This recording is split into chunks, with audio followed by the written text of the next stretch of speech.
There we go. It can look a little intimidating. So what it was actually showing on that post assessment was something called an energy diagram or an energy bar chart. Has a lot of weird names, but it's dealing with energy and the transfer between one type versus another. Okay, so these energy bar diagrams or charts show the amount of energy in an object by using a lot of times vertical bars to show what type of energy is present. We'll also see where you can see them as like circle graphs as well. But in an energy bar chart, a bar is constructed for each type of energy. For us, we're typically only going to be looking at kinetic energy and potential energy. Obviously, there's some sound. There's usually light energy. There's all kinds of energy. There's thermal energy caused by friction. But we're going to kind of simple it down to just kinetic and potential. When you get into physics, you'll have to start accounting for some of those other types of energies that energy gets transferred into. But for now, for our energy diagrams, we're definitely keeping it simple. And so, just like any other kind of chart or graph, the length of the bar represents the amount of energy. So you have a little bar, then that's just a little bit of that type of energy. If you have a tall bar, then you have a lot of that type of energy. And so,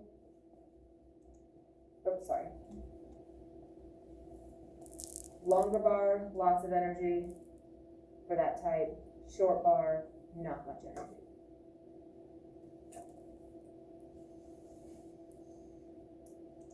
Okay, and so this is what it would look like. You have position A, B, C, D, and E. Remember, potential energy is all about positioning. I can see how high it is very easily. Looking at something that is still, can you really see if it's moving or not? If it's still, can you see it moving? Not really. So the kinetic energy is a little bit harder to visually pick up and identify. Personally, I like to always start with the potential energy. How high is it above the reference point? So typically the ground or the lowest point is going to be our frame of reference or our reference point. That's like our ground zero, right? So here is the highest. This would be where you have the most potential energy. If you look down here, we have kinetic energy, potential energy, and then this thing called, it's not time, misspelled, it's actually total mechanical energy, TME. And hopefully that's familiar from your vocab, but that's what we're looking at. We're looking at the total energy in a system, and then how do the individual types of energies kind of fluctuate as the system changes. So if this is my system, as I go down, how does my energy get affected? As it goes back up, how's it affected? As it goes down the loop-de-loops and up the hills, right? How is that energy changing? And the easiest thing, again, is looking at your potential energy. I always like to key in on the highest point, which is A, and then the lowest point, which is D.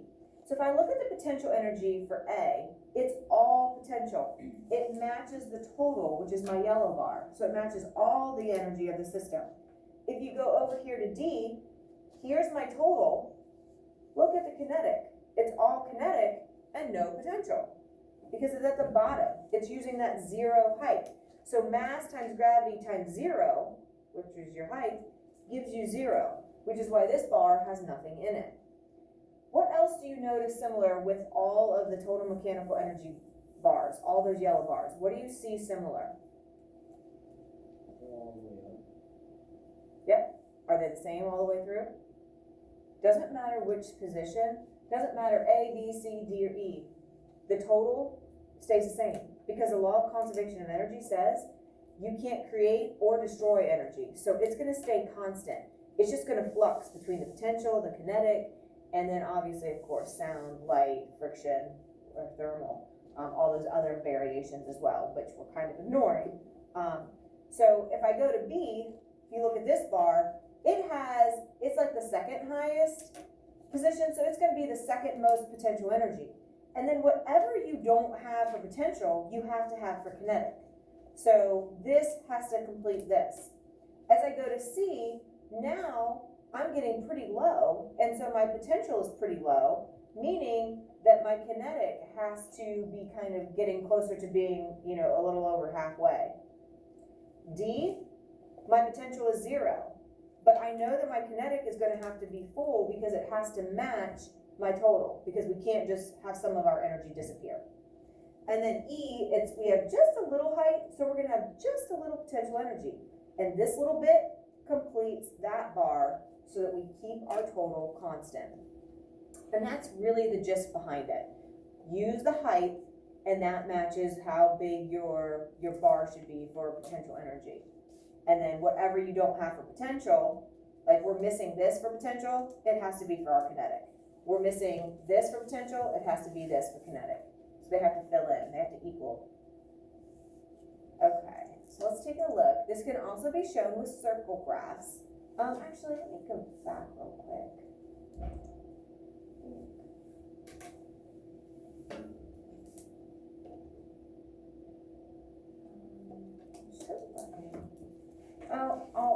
I'll come back to that. Okay, so energy diagrams can also be shown using circle graphs. All you have to do is assign a color to the potential energy and assign a color to the kinetic energy, and you can make these circle graphs. Obviously, the circle graph shows the percentages of a whole. So the circle itself is the whole. So that's your total mechanical energy, whatever it may be. And then we just have like slices of the circle to represent our types of energy.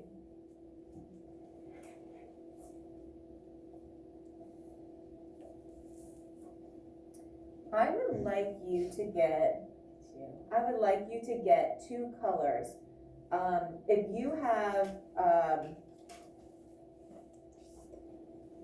the colors that they have are gonna be like a purpley or pink, red, and then like a bluish color. To me, it's less confusing if you have the same type colors. If you don't, then just make sure you make a key so that you know, like if you're using green, you know that that represents potential. So if you wanna get my colored pencils, you can. If you have pens that you wanna use, you can do that. But you do need to have two colors. And this is gonna be something that could be helpful to you on your assignment, which you'll do on Friday. Can you go back real quick? Yeah. Let's talk to you. Emily, we have karaoke set up. Going. That's in the works. Which one's potential energy and which one's kinetic? The potential is kind of more the pink or red. And then the blue. Do you guys know where the colored pencils are? They're in that, I think the yellow string, or is it the black string? I don't know, one of them. Okay, Google form. Let me just do it on here. Hey. No, I lied. I think we're doing Book It Friday. Hold on. You said we are. You said something. I did. No, it's Book It. Next Friday, we'll have the form. Yeah. I had it switched. But then I wanted to do our lab and stuff before you do your form. So yes, we're just gonna do Book It. The link will be posted. Okay. So as you get your colors, I want to show you kind of live how this looks. The roller coaster ride.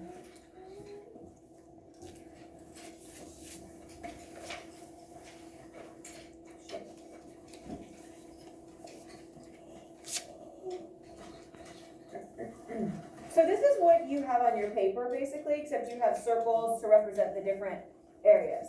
So I'm going to play this step by step. Here is our circle. This is our whole amount of energy, or our total mechanical energy for this system. Again, the system is just the roller coaster, okay? So here's the roller coaster. Obviously, this bottom part here is our zero, right? That's our zero height. That is our frame of reference. It's not necessarily the ground, but it's the lowest part of our track. So I'm going to go step by step. So you're going to go up here to number 1, and it's at the highest point, so it has all the potential energy. So again, if you're using colors other than like red or pink for potential, make sure you mark that on the key. Okay, make a key. So when you look at this later, you understand.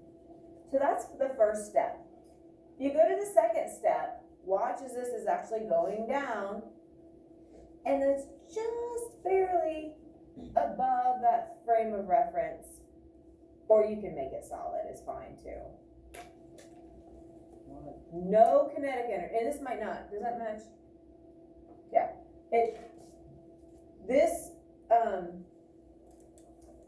this means you have no potential. So if you have no potential, by default, you have all kinetic. Same thing when you were back here. You were all potential, so no kinetic. So if you have all of one, then you have none of the other. That's how this works.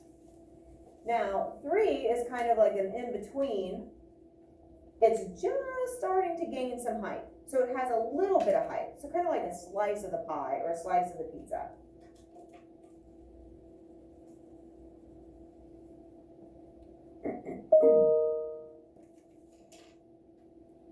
So still mostly kinetic, it's moving up, but it's gaining some height, so it does have a little potential. Now we're gonna keep going up. So as we go up, what do you think is gonna happen to the potential energy? It's gonna keep increasing, so it's gonna get wider and wider, getting more and more of our pinkish color. I messed mine up, so I had to cross out the numbers and find different ones.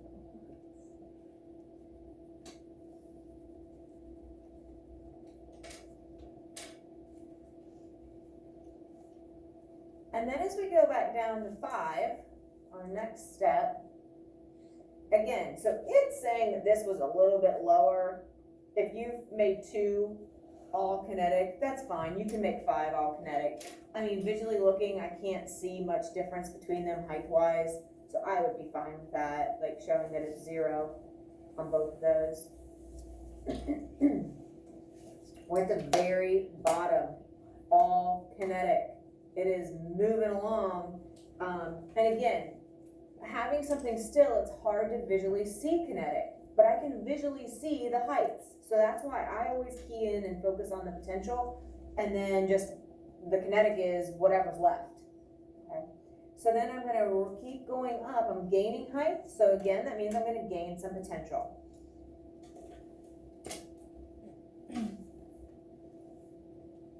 And so number 1 should be the most pink, 4 would be the next most pink, and number 6 would be, kind of third. And that's because you're just following that height.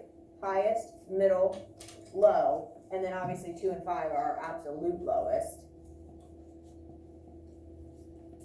All right, so if I go back, kind of can see, actually I'll play this thing through.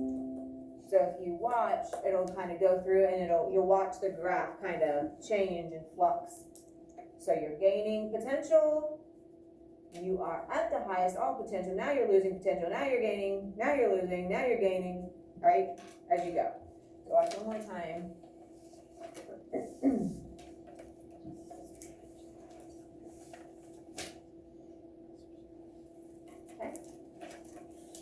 Okay. So your paper should end up kind of looking, look how pretty that is. Do you know how hard it is to do with the pen? I messed mine up like 3 times. We're but supposed to it's not okay. draw anything in the In big, the big one. one. I drew in the big You one. didn't for have number 2. to. It's okay. It's no, don't worry. Like it's fine. As long as you kind of understand, like you might put TME, like that's your total, whatever it may be, however it's divided up, that circle represents the whole, which it does on any circle graph. So like that's not a new idea. Okay. What do you think? Kind of making sense? All right, so we're going to take a look at this. It says shade in the bars for the amount of potential and kinetic energy for each location below. So I would just use this, mine actually flips the colors. I didn't make this graphic, so it actually now it's making the blue the potential and the red the kinetic. You can do whatever you want. Just realize, if you're switching it to, like, make a key either way so you know.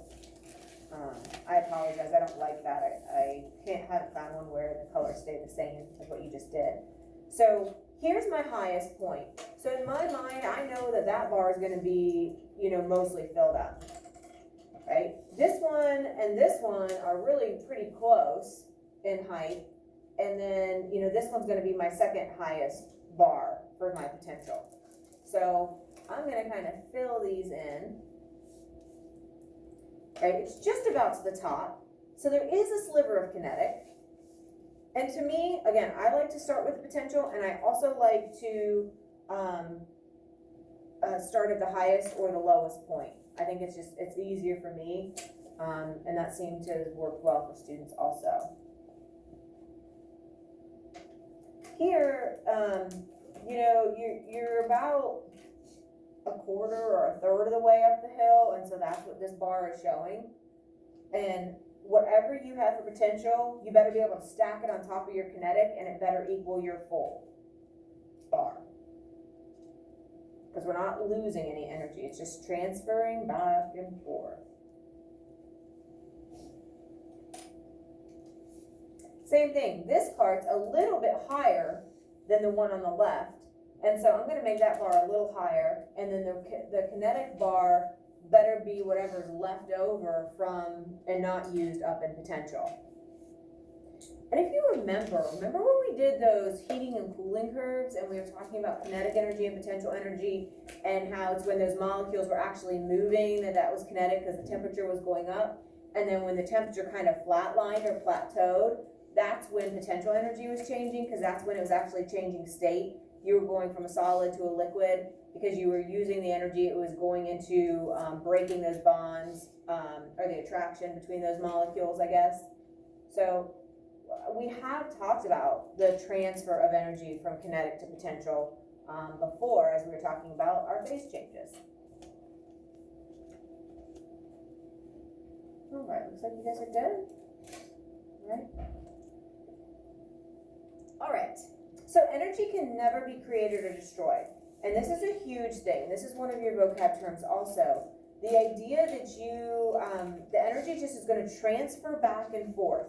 And so typically we're going to focus on the kinetic and potential, but there are some others that are kind of involved when we're looking like more realistically at this system or situation. But we have one final equation, and it's a very easy one. Total mechanical energy is going to be the sum of our kinetic plus our potential. So TME equals KE plus PE. And when you're looking at the bars, like where it had that bar that was all yellow for the total mechanical, that's giving you an idea, that's my total. Sometimes, like with the one we just did, it doesn't have the TME bar, but the height of the bar is supposed to be considered like the total energy of the system. Right, so we could have a TME and it would just be a bar that was like this, where full, right? Sometimes people, like some sites think that's redundant, like it's not necessary, because it's like, well, of course, like we know that the full bar length is the total amount of energy that's possible, so they just don't put the total bar. We'll kind of do it both ways. You can see here it's green.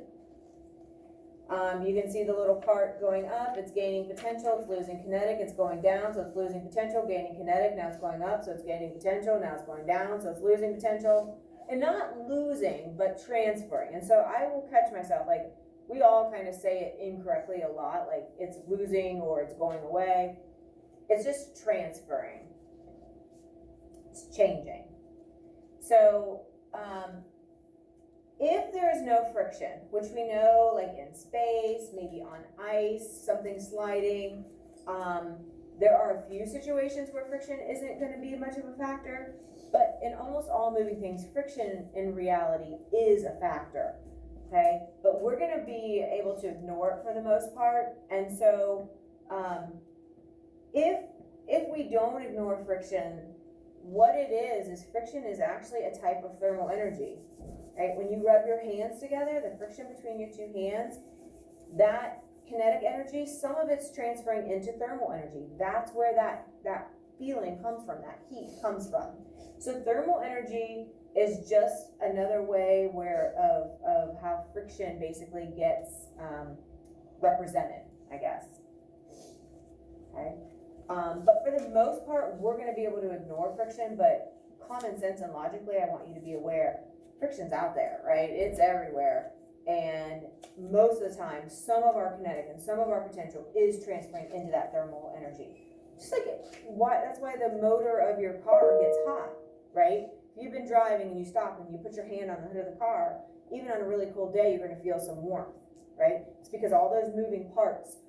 If you've been driving, sometimes like your tires even get warm. So like if you put your hands on the tires, right? They're constantly rubbing on the road. They're rolling all the time, continuously. That's their job. There's gonna be some heat. Your cell phones, right? Laptops, if they're sitting on your lap, there's tiny moving parts. And some of that electrical energy and light energy and sound energy gets transferred into thermal energy. Well, this is kind of a spoiler alert, but the side effect of what's produced when objects slide past each other, you're gonna get heat. And we know that.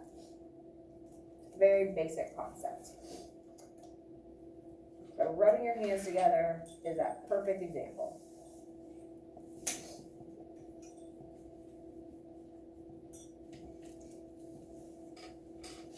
So that friction transfers into thermal energy, and we feel it as heat.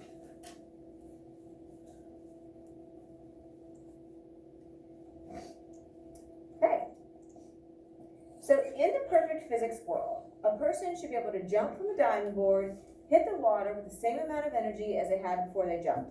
So it's saying 10 joules of potential energy here, 0 kinetic. So we're saying all of our potential energy is going to be equaling to 10 always.